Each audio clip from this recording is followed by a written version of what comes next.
Ladies and gentlemen, the Arizona carp fishing community. So, I am exhausted. I have been out fishing since 8 a.m. I took a small, I think my friend and I sat at Peter Jungle for about an hour and a half. And he had been fishing separately of me earlier in the day. He thought I was still going to be at Indian School Pond, and I told him, I sent a message that he got delayed, that I was going over to another spot. Went to that spot. I got some bait fish. The crappie thing just didn't work, so I switched to carp. I came back to Dobson Ranch like I do quite a bit, and got that grass carp that pulled me in the water. Good God, that was an interesting experience. And then I ended up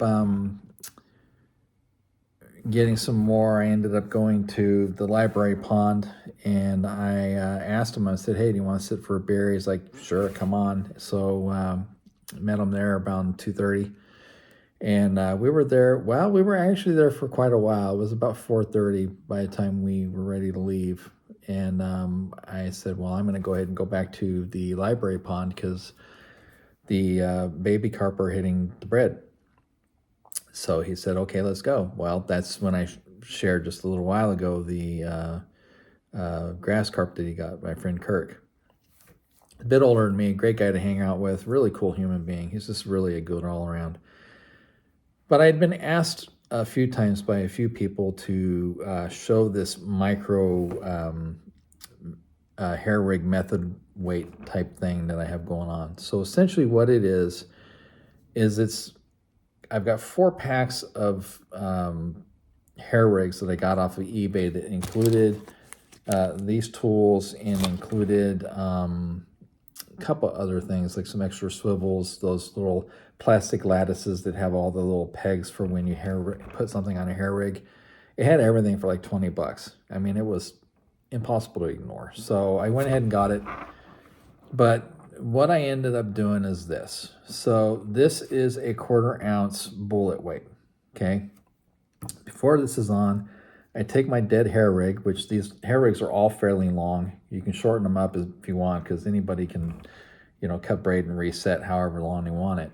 But they all have fairly strong swivels. So I cut the swivel, kept the same length, took a bobber stop, 1/4 ounce bullet weight, another bobber stop. What this allows me to do essentially is place it as far or as close to the hair rig hook as I want.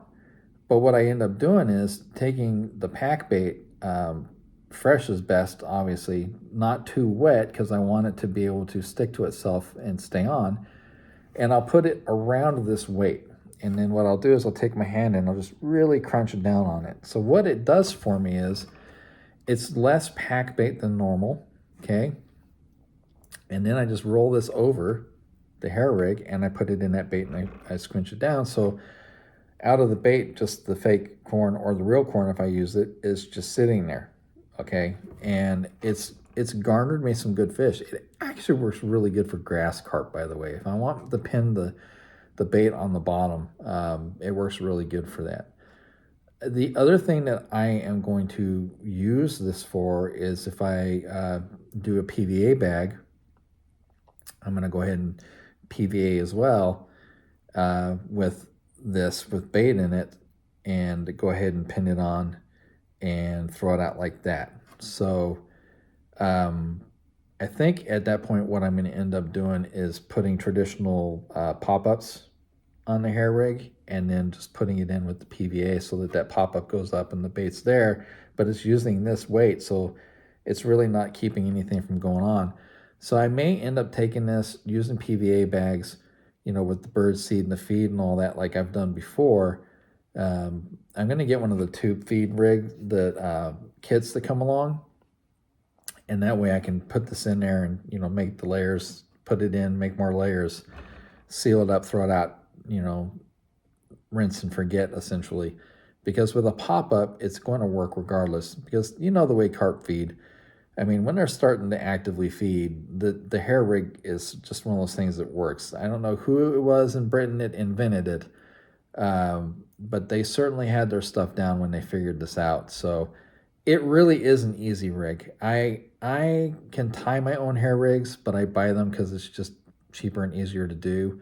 I have taken them and cut the swivel off and taken substantially a lot of length off of the line to put on a method feeder and run it that way. But when I run it on a method feeder, I'll feed it through the method, take that length off, and put the swivel back on, tie it back on, and then pull it into that sleeve on the one side of the method so that that short length is there, but it's pinned in that sleeve in the method weight so that I'm putting it right over and I'm not having to have extra swivels, extra tie points, anything like that. It's just straight through the method weight. But it kind of requires the 2.5 ounce minimum to do that. But this rig, especially with this little size 8, it works pretty damn good. And actually, the grassers really like fake corn and the way it floats. So I've thrown this out and let it sit, and I've caught the grassers coming by and trying to swoop at the corn too. But there's also been times where I've just put, I've kept it down here like this, and I've put corn on that as well, and then toss it out and let it sit, and they go for it both, and it's worked that way as well. So yeah, I mean, I think these were like, there's CS tungsten brand. I tend to use tungstens because they're smaller for the same weight. You could theoretically use, no rolls. I've got 1 ounce no rolls that would work just as good, but this purpose of this was to make it as micro and kind of finesse as possible. I have typically a finesse mindset with most of the fishing I do. The only reason I have the heavy carp rod that I do is because if I get a big grasser or a big common on my finesse bass rod, it is a pain in the ass. Can I do it? Yes, I've done it several times, but I would prefer not to. And I did have a medium heavy bass rig that I used for a quote unquote light carp rig, but I ended up selling that. So that one's out of the question too. I had a 200 size bait cast that I had 15-pound or 20-pound braid to 15-pound fluorocarbon leader that I used on a 7-foot heavy cover bass rod for carp as well. I used it for grass carp in the middle of last summer. It worked brilliantly. But I sold that rod, so I just have the reel.